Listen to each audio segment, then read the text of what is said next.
Welcome, citizens of Gotham, to The Fire Rises, a Batman podcast focusing on all things The Dark Knight and the DC Universe. If you'd like to connect with the show, you can find us on Facebook, Instagram, X, and Threads.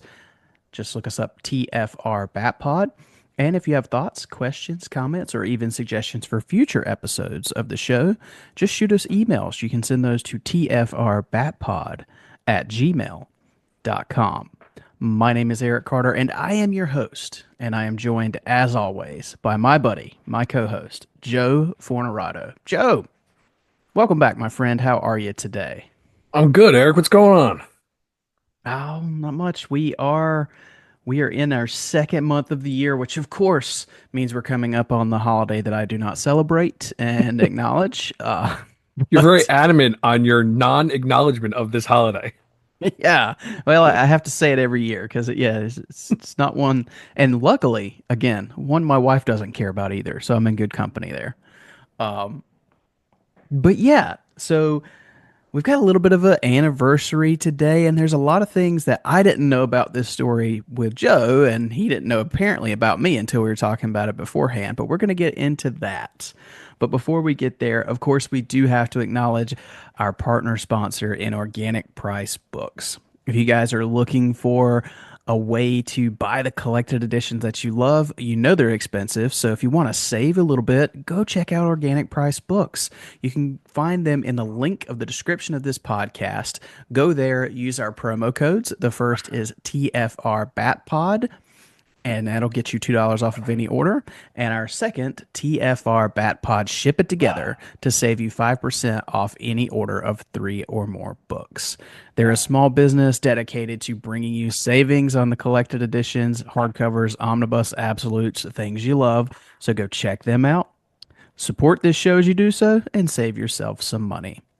But Joe, we're here today to talk about a comic. I love these comic episodes. I love we can dive into a story, and that's what we're going to do today. So without further ado, let's talk about Batman, the Man Who Laughs.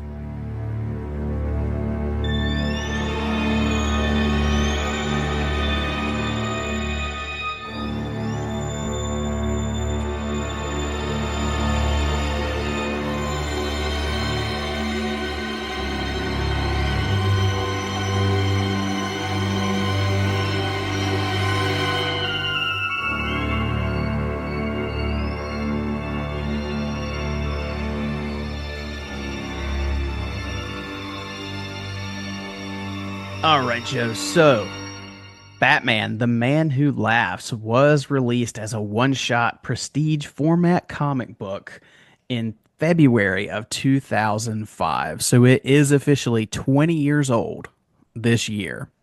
And wow, I mean, This month, part which is nice. yeah, this month. So this book partially feels like it's older than it is, but then again, it's like, okay, it's 20 years old. It's kind of it's one of those that's hard to formulate where I think it should fall so far as age because it's such a classic story that it feels like it should be much older than it actually is. Does that make sense? Yeah, definitely, and I think that's the job it's doing when we're going to get into talk about it. That's pretty much what it's doing is it's taking, an older story and modernizing it. And I think it does a really good job of that, and that's what it's supposed to feel like when you're reading it. Yeah, for sure. And of course, it's written by Ed Brubaker, so you know the writing's on point. We've got Doug Mahnke as the artist and David Barron as the colorist. So Ed Brubaker, and you and I have talked about him a good little bit recently. Man, I really like Ed Brubaker writing Batman. I love Ed Brubaker writing Daredevil. He's just an all around fantastic writer. And I think, I don't know, what's like, is there a seminal work for you that comes to mind when you think Brubaker? Drew Baker did Broken City, right? I feel like he did, yes. Um, this is the story that I always think of when I think of Brubaker doing Batman. And then Broken City was a big story that he did in was that the 2000s too? Geez, I know I've read that. I feel like that was right after like War Games and all that stuff. It's hard. My memory is a little fuzzy on the order of a lot of these Batman stories with the big crossovers and everything like that. But I remember Broken City being a really big one. But yeah, I Brubaker is one of those guys that you always hear the name and you always hear him associated with these, for lack of a better term, darker Batman stories. Hmm. But I've always gotten excited when I hear his name attached. Yeah, and like I said, for me, it's his most seminal, which is probably a little bit of sacrilege on a Batman podcast, but I mean his most seminal work to me is his run on Daredevil. Hmm. I love those stories. I have the two omnibus. It's a great run. But also, I mean his stuff in Bruce Wayne Murder Fugitive. Oh, okay. He Yeah, did yeah, some tie-ins in there. yeah. Really great stuff. And then of course, Gotham Central Oh, that's was right. Brubaker, Yes. and that Along stuff with is Rucka and Michael Lark, I want to say. yeah. Yeah. Yeah, so like you said, this is a reimagining, a retelling of the first appearance of the Joker in Gotham City. It was released in February of 2005 in that prestige format. Since then, it has been released twice more, once in a trade paperback and once in a deluxe edition, which is interesting. I wanted to talk to you about this deluxe edition. Mhm. So we'll get there in a second. But how did you read this story So this time? I have the hardcover, but I'm not sure if I don't think this is the deluxe hardcover. I think it's just a regular hardcover. And I actually had meant to look it up, and this was kind of an on-the-fly decision by you to do this book. And I mean, you asked about it a while ago, but like it was a very easy decision. Where it's like, hey, you want to do this? And I'm like, yeah, that's a good idea. Like I like that story. Let's Hmm. definitely tackle that. But I didn't. We were trying to figure out a day to record, and I never got around to actually looking up what I wanted to look up with this book. But yeah, I think I have the standard hardcover, but I think it has the same backup stories as the deluxe. Is Gosh, that what you wanted? Is that what you wanted to touch on? Was like what the backup stories are, or yeah, because I because read they're the random? deluxe. I read the deluxe edition on DC Universe Infinite Okay, Ultra. one of This is those. a Yeah, mouthful. Um, and so I had seen the deluxe edition on Amazon. I didn't know if I wanted to pull the trigger on it, so I saw that it was on DCUI, so I read it there, and I read the whole thing. Because when I first looked at the page count, I was a little dubious. I was like, man, this is a lot longer than than I yeah. remember it being. And then I found out there's more stories in there.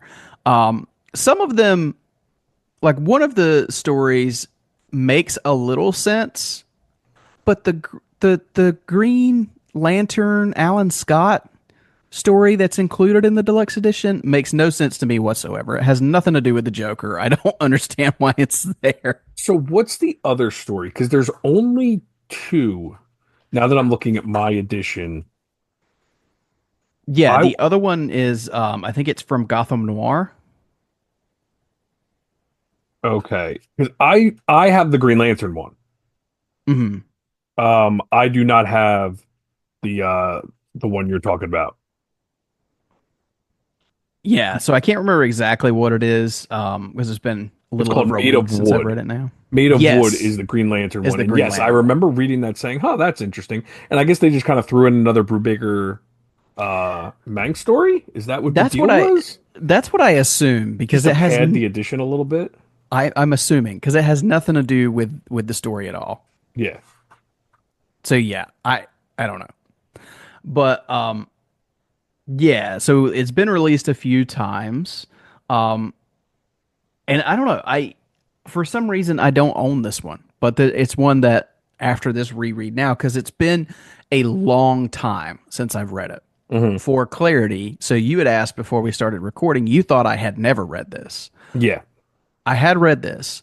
This was one that I picked up in 2005 after I got reinvigorated Hmm. with Batman after Batman Begins. So I didn't pick it up in February when it came out, but it was after Batman Begins released. I was looking for stories to read.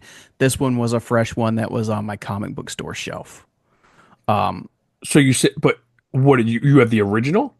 I have the Prestige, the Oh, floppy. okay. Yeah. I've never even seen the Prestige for this. I've only had this as a hardcover. You can get them on eBay. They're not crazy if you're interested, but I think like I prefer the hardcover. 12, $15. Yeah. I Yeah. definitely want to upgrade because I don't want to pull that out of the box every time I want to read it. Hmm. So I may get the deluxe edition, but it is available out there.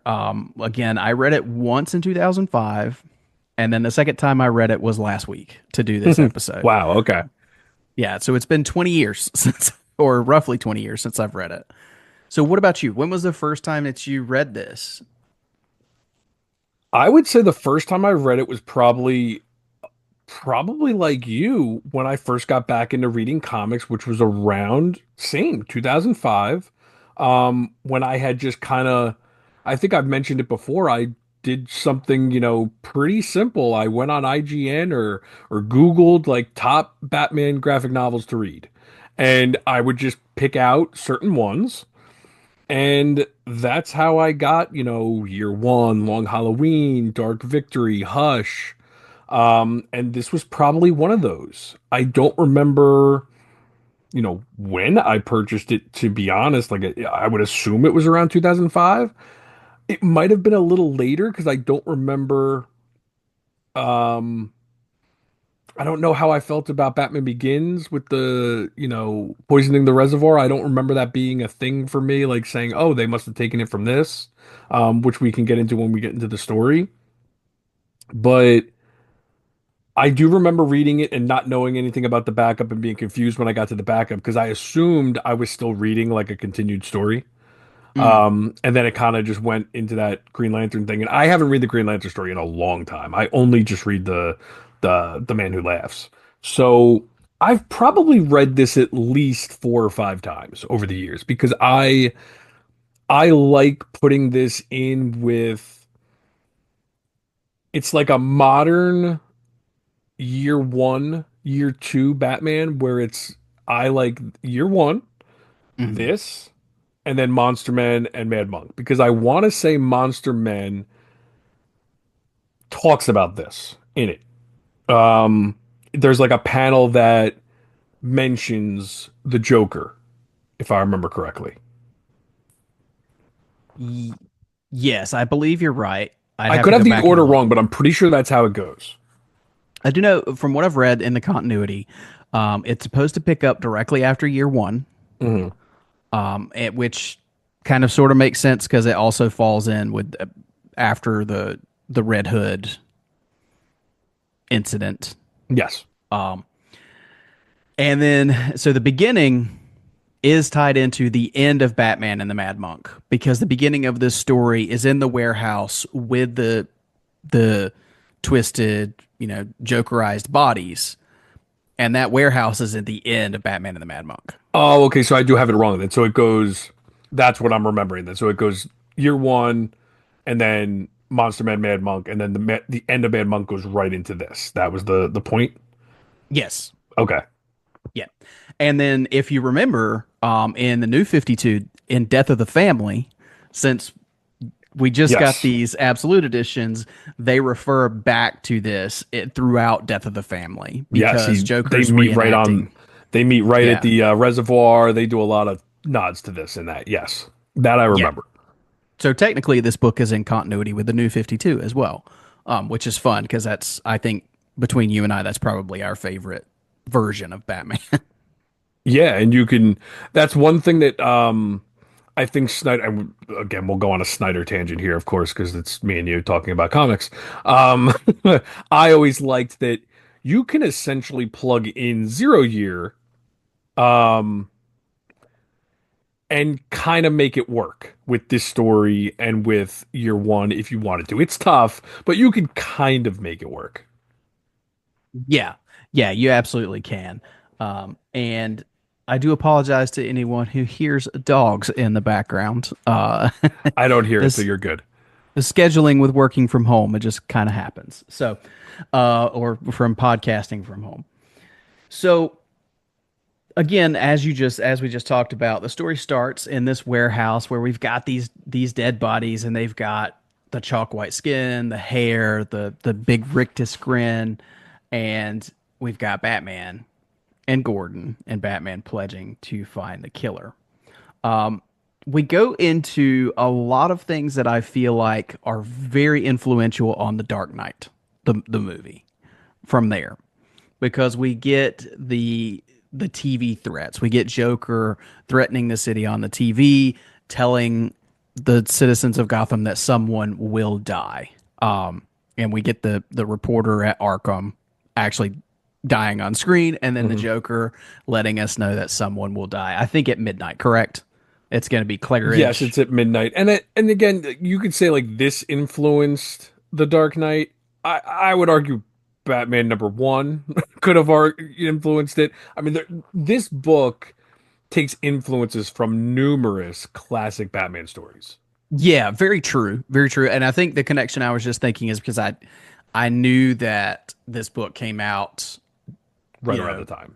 right Yeah, around the time Batman Begins, and then a couple of years later we got The Dark Knight, and then yeah. this. There's a lot of similarities here with the Joker, but you're right. It's like Batman number it's a one would be streamlined way of learning about the history of the Joker and Batman in the comics and kind of putting all of that stuff. I mean, Laughing Fish, is it Laughing Fish or Sign of the Joker?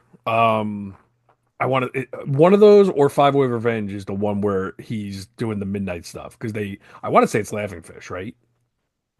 one of them. It's Yeah, it's hard it's to tough keep. because they all blend together because it was in the Batman the Animated Series, paid homage to that. So it's a cool way of streamlining all those stories into one concise first meeting of the Joker, which is really cool. Yeah, for sure. Now, one thing I really like about the book is this little the poem that Joker leaves on the wall at Arkham Hmm. Asylum. And we don't necessarily think he's left it for Batman at this point. I don't think I think this is an introduction to each other for both characters. So they don't, they're not targeting each other right now that I know of.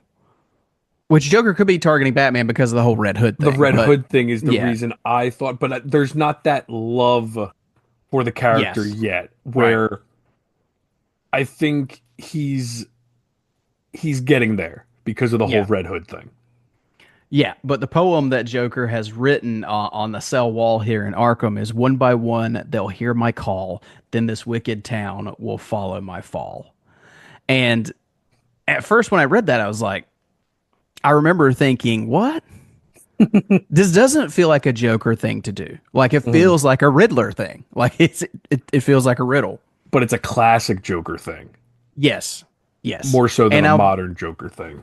And I'll be honest, I don't remember the last time I read like those early Joker stories, like Hmm. Batman number one or anything Yeah, from the original or Gold or Silver Age Joker. yeah. It's not my jam. I haven't read it in a long, Hmm. long time. But the just modern Joker, it doesn't feel like something he would do, but it's a wrinkle that I really like in this story. Yes. And I will say the good thing about the way he does it here is it's not a riddle. Where like Batman 66, the Joker and the Riddler were almost the exact same character to an extent Yes. with like the riddles and like the hints of what he was doing. They weren't in riddle form, but he would leave clues to what he was going to do, where this is a little bit less than that. It's still its own flavor. Well, I mean, to that point, if you if you go into the '90s movies, most of the Batman villains were kind of the same Yes. character. Yeah, that's true. But yeah, so we from the poem on the wall, we do go into the actual killings, and the first one is Henry Claridge. He's got all these guards at his house, and at midnight he does die anyway. And we come to find out that he had a time released poison in his system that he had ingested from the Joker much earlier, and nobody had any idea. So I really liked this because there was absolutely no way for Batman to stop this. As much as they tried to guard Claridge, as much as they tried to protect him, the damage was already done and they didn't know it. It's the finest of Joker crimes. I just love how that was done. And it reminded me a lot, of course, of the glass in The Oh Dark yes. Knight Yeah. for It's the funny how police you, commissioner. A lot of this didn't remind me of the Dark Knight as much as it's reminding you of the Dark Knight, which obviously you're making sense as you're bringing it up. But I went right to the Batman the Animated Series with the Laughing Fish because that's what I remember is that episode doing so much taken from the original story of this. Yeah. Yeah. I mean, and good point there. I just didn't even think about the laughing Yeah, fish. I don't know if I just had the Nolan era in my mind when I was reading this which because of makes when more it was sense because it released, came but out. Yeah, absolutely. yeah. Yeah, but it was just I was thinking about all of the murders that happened in The Dark Knight from the Joker and how similar they were Hmm. to this story. Um, but yeah, while Batman's conducting research in the Batcave on the Claridge murder, the Joker, of course, he appears on TV again because classic Joker, he loves popping up on TV and letting you know what he's going to do. Hmm. And he threatens J.W. Wild, another millionaire industrialist. And Batman figures out that Claridge was killed, like I said earlier, with a time release poison and tells Gordon to run a blood test on Wild. Gordon does that, but they don't find anything. And then Gordon is at Wild's estate with other officers when a helicopter crashes outside the estate. And then the Joker appears and starts shooting up the place. And the Joker kills Wild kind of so Wild catches a stray bullet, but the bullets have been dipped in poison in Joker poison, Hmm. and that's what kills him. What kills Wild, and that is one that if there was one nitpick I have of this book, I think this is the one because it's such a Convenient. stretch. Yeah. Like this guy just happened to get grazed by a poisoned bullet is Or interesting to me. or I guess you could argue if you wanted to that maybe it was intentional, but also I don't Joker wants to shoot him so he becomes, Jokerized or whatever, as opposed to just doing it. Like, what if he just dies from the bullet? And you don't even I guess he would still die with the smile on his face. So who knows? Yeah, because I think when the whole because he's so heavily guarded. Like, how does the Hmm. Joker get to Wild? Yeah. And when when the helicopter came crashing in, I was like, okay, he's just gonna take out a bunch of people at Yeah. once and Wild dies. But no, then we have the extra part with the shootout and the grazing of the bullet. I don't know. For me, it's just like I said, Yeah. the one nitpick I have is just it's a little much. So I got a question for you. Was there a reason behind the 11:58 midnight confusion? Or was that just a way to have some little urgency confusion at that very moment? Yeah, the only thing I can assume is that that's what it Okay. was to have that Because I thought that confusion. was odd where like the guy's like, "Oh, we're at midnight." And Gordon's like, "No, we're definitely um at 11:58 or vice versa whatever it was." I just found that odd that they had this and that's what made Gordon look up at the helicopter. It was probably just the urgency of the matter and him trying to figure out what was going on maybe. The only thing I can think is, some people, our watches are sometimes never sync to the atomic Oh, clock or yeah. whatever. So Yeah. maybe it was to impress upon you how freaked out, everybody was and these cops and Yeah. everybody. And Yep. It's not like that's, everyone has phones now where everyone yeah, has the right times for everything. yeah. So after the wild killing, we get Batman reflecting on again. He's reflecting on the Red Hood crime and his demise into the vat of the toxic waste at Ace Chemicals, and he starts to think, that Red Hood was disfigured by the chemicals and became the Joker, Hmm. and that process starts going through his mind. And then we find out that maybe he killed Claridge and Wild because they were investors in Ace Chemicals, which kind of we're getting this motive that's being Hmm. built here. So he disguises himself, and I like this. This is kind of the matches Malone Batman, except Yep. not. He disguises himself as a reporter and goes to Ace, and he's asking about what happened in the past, and he's asking about the chemicals, and he notices a person with patched white skin on their face, and he asks him how it happened, and he says, "Oh, I got the chemicals, these chemicals splashed in onto my face." And he mentions he knows another worker who got his arm dipped into the chemicals and his hair on his arm turned green. Yeah. I'm like, hey, I can't remember if any of that was in Batman #1. If it was, I don't I don't think it remember. was. No, I don't think it was. But I love that. I love that Yeah. investigative journalism kind of thing Yeah. that Batman's got going on. And I love that he's confirming his theory that Hmm. this is how Red Hood became the Joker. Hmm. And then of course we Joker threatens Judge Thomas Lake as well as Bruce Wayne. So now it's hitting close to home because we've got a threat against Bruce Wayne. And that's And so it consistent, right? Always, whenever something like this is happening, Bruce Wayne always becomes a mark, coincidentally. he does, and it also it builds tension as well because now you've kind of got Batman taken off the board. Yeah, he has to find a way to somehow be Bruce Wayne now with all these eyes on him and Yeah. somehow find a way out of this situation and also try to figure out, okay, how am I a link to this? This is what makes him think maybe there's not a link. Maybe there is no motive. Maybe he's just picking people at random. Or is it a way for Joker to just kind of throw him off? Yeah. And his way of escaping this because the judge has a security detail, Bruce Wayne has a security detail at Wayne Manor. His way of getting out of this is the most out there wild Batman thing possible. He injects himself Confident, with right? yeah, Overconfidence that he has this under control. he injects himself with a non-lethal dose of Joker toxin. Which the fact that Batman this quickly has created his own version of the Joker toxin. God, I love Bat. This is why I love Batman. Like that he could do this that quickly.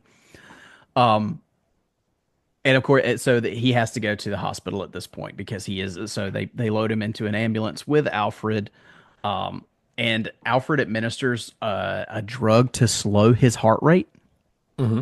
Isn't that what he did? Yeah. Yeah, he says Okay. if he slows the heart rate, the poison will spread um less fast or it'll spread slower through his body and that'll allow them to control it Yes. Yep. in theory. So while they're on the way to the hospital, a gang of clown thugs attacks the Lakest property, and there's a shootout there. And while Batman's under this Joker toxin, we see a hallucination of course, the night that his parents were killed. Hmm. And this is my other nitpick of this. He somehow through this hallucination with his I know where you're parents, going. Yeah. he He puts figures everything out together. that Joker's gonna poison the reservoir and try to poison all of Gotham City. I didn't understand the logic leap of how he got from A to B there. Yeah, I'm with you there where it's like he says I've been in his head. Um was it like because he was able to think clearly because he was under and because all the pieces were there. I can see how he got there. I don't see the why of he Right. got there because he was in the Joker's head. That's where I think it gets fuzzy. It would have Right. almost It's like the been puzzle piece is not falling into place for me like it apparently did for him. yeah, like Um, I can see how he gets there just based off of what he's seeing. I don't get how he was it seemed so clear to him just because he was under the Joker toxin. Like I don't see point A to point B there. But I think that might be where maybe they needed a way for him to put the pieces together in a 70-page story. Um, I don't know. And again, I can go with it. It's a concise story. It's just Batman figuring things out. It's like it came to him in a dream type of thing where it like he had an epiphany. I don't know. yeah, and like you said, it's one of those things you just kind of have to go with The because explanation I think is fuzzy. I think the pieces are there. Like you don't need I didn't even need the explanation of I was in his head. I think that's where it gets like you didn't need that line. yeah, and I think the explanation there, excuse me, I think the explanation is I was under the toxin, so I was finally able to think like the Joker. Yes. Which again, that's a logic leap that you just kind of have to go with Hmm. because because. Yeah. I mean, there's a lot of stories where someone is like passed out or asleep and then they wake up and they realize like they put everything together while they were out. They put two and two together. They had this epiphany moment and that's fine. We didn't need I was in the Joker's head. Yeah, yeah, I agree. Um, but from this, I mean, we get the same gang of clowns who attacked the lake property are now attacking the ambulance, and of course, Alfred gets Batman or Bruce reinvigorated here, and the clowns do not face off against Bruce Wayne. They face off against Batman appearing out of Mhm. the back of the out of the ambulance, which is a great page. Yeah. I love that image of Batman just coming out of the ambulance. Of course, Joker's men shoot at the ambulance. Batman defeats them, and then is now we're going into the big finale. Batman commandeers a police motorcycle and contacts Gordon over the police radio and tells him that Bruce Wayne is alive and he's figured out Joker's plan. He tells Gordon to have the city shut the water off. And then Gordon contacts the reservoir, but he gets no answer. So Batman heads there to stop the Joker from poisoning the water. And then has a fight with Joker. The Joker actually successfully poisons the water, but they've got it shut off, so it's not Mhm. going to go anywhere. Yeah, because Batman has He he had destroys it previous yeah he had rigged the aqueduct with with explosives, C4, he right? said, yeah. Yeah, Which he said plastic that okay. explosives. So we have a couple nitpicks, I guess. That mine would be he says I did it on the way here. And I'm like, did you? Like you had time to do that quickly and rush to the Joker? But I guess that's a Batman thing where he's like, "Oh yeah, I I guess he knew Joker wouldn't do it until Batman was there because he wants Batman to see it. So he takes a little detour, puts the C4 in without the Joker seeing, and then again, it's he's Batman. It's one of those moments where you just gotta kind of suspend disbelief. Yeah, again, I think that's it. That's one where you have to go, okay, going into a little bit of Bat God territory that he had Yeah. that time, the amount of time to do it. But And if I you guess it can, doesn't take that much time to put C4 on something real quick. I guess so. I've We'll never just armed something with C4, so I don't know, but I've seen it in movies a lot. It seems pretty quick. yeah. But in the end, it doesn't matter because Batman has stopped the Joker, and the city is saved. Of course. Um, I love the little part here where Batman considers dropping Joker into the poisoned water, for a little Not bit of vengeance to avenge his victims. Yeah, not even considers he just says like it would be so easy. Yeah. I don't think he ever actually considers doing it, but he knows he could if he wanted to, but he just knows it's not who he is and he doesn't want to become that. And yeah, it's always a thing between Batman and the Joker of think about how many lives could have been saved if he does this early on in the Joker's career, but that's not who Batman is, and he doesn't want to become that. And that's always that moral area of, you know, again, Batman won't kill. Yeah. But it's also part of the torture of the character because how many lives could he save if he did? Yes. But how many less So, comic books would you sell if Joker was dead? exactly. But he can't do that, of course. Mhm. Like you said, I mean, Batman will not kill. So instead, Joker is imprisoned at the newly opened Arkham Asylum. And we all know how that's going to turn out. So, No more Batman stories. No more Joker stories. Joker stays in Arkham Asylum forever. Everything's good.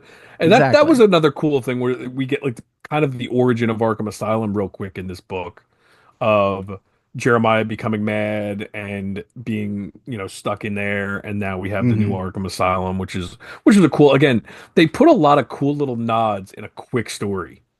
A lot Yeah. of early Batman lore. Yeah. And they very succinctly tell you that, you know, Jeremiah Arkham, didn't they say he took an axe? Murdered and his murdered family, all the right? murdered his and all the Hi- staff at the. yeah, is it his family or his staff? I know that's been told numerous times in different stories. I I can thought it never was the remember. staff when Okay, the asylum was originally opened because they okay. were reopening it here. Hmm. But yeah, I think it was the staff. I could be wrong. I also love that in this story because it's so early in the career of Batman that there's still this story is what cements that Gordon can trust him. Yes. So we get the unveiling of the bat signal at the end Hmm. of the story. That's a really neat touch. There's also another neat touch. I don't know if you caught it that Jim was watching the news with his wife and his niece. Hmm. So a weird, I don't want to say weird, kind of a loose retcon, if you will, of no mention of Jim Jr., but a quick mention of Barbara as his niece, not his daughter. Again, that's always been a fuzzy thing in Batman continuity slash canon of is Barbara his daughter, is Barbara his niece? Um, but either way, it's to me, it's a mention of Barbara. Yeah, which I feel like in current continuity, Barbara is his daughter, correct? I can't even keep up with it anymore because sometimes he just refers to her as his daughter, and I've always taken it as his adopted daughter. So I Could be. don't know. And I think it's kind of one of those things where you just take it however you want it because I don't think they ever specify one way or another that she's his blood daughter, and I don't think it even matters. But again, she was his niece for a long time, so Yeah, who knows? yeah. Either way, and and with the whole Jim Jr. thing, I mean, it could just be that he's not in the room. That could be Or too, yeah. I know because he went away for a long time in comic continuity until the New 52, or right yeah, before the New 52, I guess it was, right? Black Mirror is when came back. yeah, I think so. Yeah. But yeah, so that is the Man Who Laughs. Of course, the title of Man Who Laughs is based on Victor Hugo's The Man Who Laughs, who's of course the main character was an original inspiration for the Joker. So Hmm. nice little throwback there.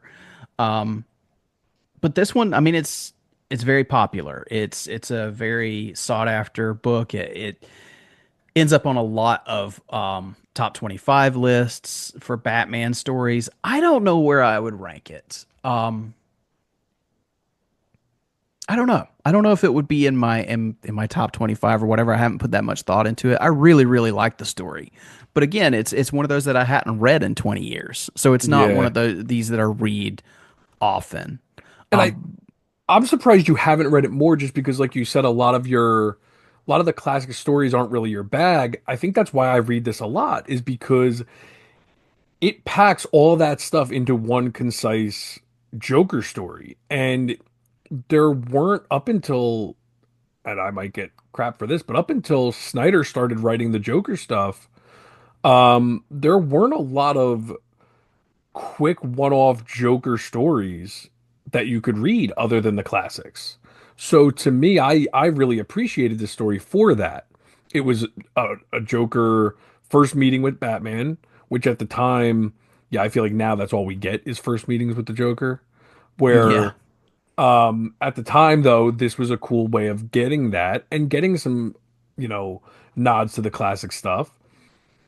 But I mean, there are a lot of cool Joker moments from the comics in the 90s, but this was one, you know, again, 2005, but it was a way to get a really cool modern take. And I love these modern takes of the classic stories. I mean, like I keep bringing up the Bad Moon Rising stuff with Hugo Strange Hmm. from you know, you get that story and then you get the Mad Monk story.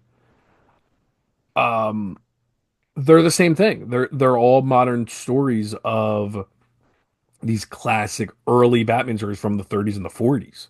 So I love that we have year one and those and this to kind of bring us into a modern version of that. And I think I'd rather read these, and I hope that's not slander, but to me, I'd rather read these modern takes and go right into the Long Halloween and Dark Victory and all that stuff because it just I don't know, it just works better for me. They're more concise stories. They're easier to read. I just like I enjoy these types of stories better than sometimes going back to the classics. And I to an extent I like going back to the classics because I think it's just different. Like I like reading what the heck is the strange apparitions, that whole run, which actually includes, you know, um Laughing Fish and the Sign of the Joker. So Mhm. you can have that kind of have your cake and eat it too, where you have your modern stories that homage that, or you can go back and read those classic stories too. It's a different flavor for sure. Yeah, yeah, absolutely. And and I think this is one that can really fit in because like you said, in 2005 I feel like this was probably super fresh Hmm. at that time. Nowadays, like I don't know how someone who hasn't read this but has read a lot of more recent Batman and Joker stuff, I don't know how they would react to this because it feels like ground we've tread quite a Hmm. bit Yeah, in recent times. But if you read it in 2005, like you and I did, I mean, this was at the time pretty fresh stuff, yeah. revisiting that early Joker. Well, I think But it's I feel some. like you can. Oh, go ahead. Oh, I was just gonna say, like, yeah, it's in 2005. The Joker stories weren't so beat you over the head like they are now sometimes, where some people are like, "Oh, I'm kind of sick of the Joker all the time. Everything goes back to the Joker." Remember we had that time where Arkham Origins came out and everyone's like, "Oh, finally not a Joker story." And then boom, it's a Joker story. Like Yeah. everything led back to the Joker for a long time, where in 2005 it probably wasn't that way. So you're right, this was probably a fresh thing where it was like, "Hey, Mhm. let's go a cool modern Joker." I hate using the term origin, but it's a first meeting with Batman. And I think that you're right. That was probably very fresh at the time, and people probably appreciated it more. Where now, if you tried to do this now, we'd kind of be like, ah, whatever. We kind of seen that already. And again, we have this book, so it's hard to retroactively think that way. But if this book never came out and we never got a modern first meeting of the Joker, we have so many other stories that have kind of given us that. Yeah. And as you said, I feel like you can take this, you can slot it in, you can read year one and slot this in after it and go into, you know, the the lobe sale stuff, Hmm. or you can take the other route and go new 52. I think it fits into a lot of different areas, whichever way you want to go. Yeah. This is a good like early part of your reading path for anything Yeah. Batman, honestly. Which I think is one of the reasons why it works so well as a And story. and you don't have to read anything else. You could just read the story. It's a quick one-off. You don't have to Yes. read something to lead up to it. You get everything you need from this story. Yeah, absolutely. You know, talking about classic Joker stories, I mean this could fit very well as a 1-2 punch with Killing Joke and then this. You Hmm. could do that as well if you wanted to. Yeah. Or this, then Killing Joke, I guess. Oh, it depends because you have the origin, then you have Hmm. the present stuff too in Killing Joke. But yeah, either way, you're right. That would be a fun story. Yeah, for sure. Awesome. Well, that is The Man Who Laughs. Is there any final thoughts you'd give on this story, Joe? Just really quick, I want to give some nods to the art. I think the art is really fun in this. I think Yes, it's good point. cool. A lot of bright colors, which is really cool. Because when you think Brubaker, you always think dark, or at least I Gritty. do. Yeah. But I love that this has a lot of really cool bright colors. And I want to ask you, without looking at your book at this moment, Hmm. what color is Batman's suit, blue or black? Hard to answer that, right? Because I literally said to myself, I don't remember if it was blue or black. It is shown almost like Batman the Animated Series, where you could argue either way. Like dark blue and black, like Yes, in shades. certain Yeah. lights, yeah, in certain Gray. light, and I think Yeah. that's really cool. I like the look of Batman's suit. The other thing I find really interesting about this book's art is it's almost like I don't want to say it's like the Watchmen style of the 9 panel grid because I don't think it is, but there are no splash pages, and I want to say I kind of longed for a splash page. It's a Yeah. very intimately claustrophobic way of doing this, but I wanted something big like that. The page that you discussed of him getting out of the ambulance, that would have been a really cool like splash page. would have been at least a single page splash where Yes. it's, yeah, you could have had lightning in the background and But you Batman don't coming get out of any it. of Yeah. those big, bold, one page, huge art pieces, which I really would have liked. But either way, that aside, I think the art in this is really good. Yeah, I agree. Doug Mankey does a wonderful job here, and those colors, like you said, I mean, give it up to David Barron because it could have been very much like I when I think Brubaker, I think like we talked about Gotham Central, which is a very gritty, dark book. Yes, and I went back to Broken City, which I Yeah, really hope he wrote Broken City because I keep bringing it up. It'd be really bad if I didn't. I can't remember if he did, so I I'm gotta look hoping it up so too. now. If he didn't, I'm going to be over here editing like crazy to make you not Yeah, sound right. foolish. Brian Azzarello wrote Broken Oh, City. that's horrible. Horrible. I always get them too confused too, which is really bad. Yeah, because Azzarello is more like the controversial version of Ed Brubaker. Like I always put them two together with the dark stories, but I think Brubaker does a really good job of balancing it. And I don't want to crap on Azzarello, but I think Brubaker balances that dark with the lighter side also. So there you go. Forget what I said about Broken City. That's a terrible homage. Did Brubaker write a lot of the stuff from No Man's Land too? He might have done some of the stuff during that run. I think so, yeah. Yeah. But hey, Azzarello and Brubaker are very similar styles, so I you're forgiven for from me At at least least. I don't know at if the least we got to it before the episode ended. I don't know if the listeners will forgive you, but I forgive you, Joe. That's all right. Nobody reads comics and listens anyway, so that's okay. All right. Well, but yeah, I mean I agree with you. Love the art in this book. I think if you haven't read it or you haven't read it in a while, definitely think it's worth thumbing through. Give it a read. And let us know what you think about this now 20-year-old Batman story. But Joe, I think that's a great place to put a pin in it for this episode. So thank you so much for doing some quick reading for me, and I gave you some homework for this one. And you came through. So thank you for doing that, and thank you for joining me for the episode. Nope. Again, thank you for having me. This was definitely a fun one. A nice quick read, and it's always good to have an excuse to go back and read a fun story. And for the 20th anniversary, this was a no-brainer. So this was good. Thank you. Yeah, absolutely. And it gave you an excuse, which I'm sure you didn't need to read a Batman comic. So Exactly. I actually have been slipping on reading. I want to get into World's Finest because you just started reading that. I got to get back into reading my just Batman stories. I haven't read any in a while. I really got to get back into it. I've been slipping. I gotta justify the purchase on that DCU subscription. So mine ended and I didn't even renew it yet. I'm waiting to have an excuse to get back Oh, into it. You know what? Listen, this is another tangent aside. It just ended and they didn't renew it. And to me, I was like, you know what? I'm going to use this as an excuse to read some of the, $75 hardcovers that I've been purchasing instead of reading on DC Universe Infinite because I have all these absolutes and I'm like, I'm going to use this as an excuse to read some physical comics for a little bit and then I'll get back into the digital stuff. there you go. Well, Yeah. you just lost your grandfathered price though on the subscription. Yeah, well, once it like didn't auto renew and I don't know why it didn't. I don't know if they're even doing that anymore, to be honest with you, because I didn't even get an offer to auto renew it.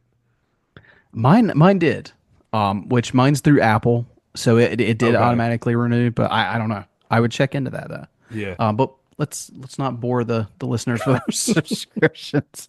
Again, thank you, Joe. And why don't you let everybody know where they can find you out there on social media? You guys can find me on X, Instagram, and Letterboxd as JForn11, and you can find me on Facebook as Joe Fornarato, FORNAROTTO.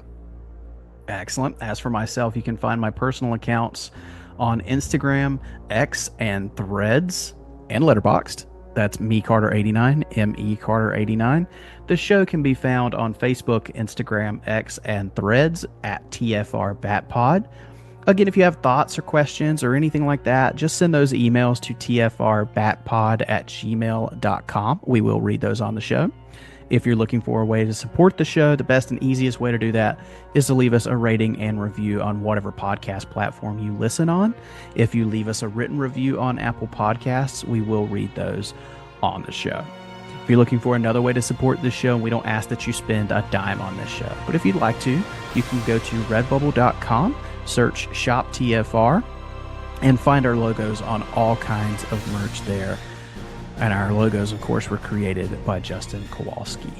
Our theme song was composed by Gaurav Venkateswar, and his music can be found at gvtunes.com.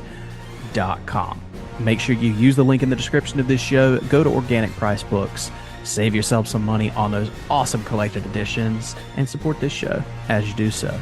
That's going to do it for this episode of TFR. Thank you guys so much for joining us, and until next time, make sure you keep that bat signal lit and pointed skyward.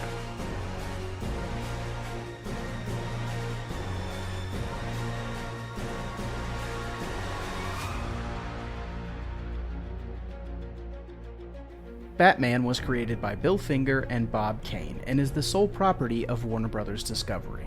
The Fire Rises, a Batman podcast, is in no way associated with DC Comics, DC Studios, or Warner Bros. Discovery. The thoughts and opinions of the participants of this show are their own and do not reflect the companies that they work for. Thank you for listening. We'll see you on the next episode.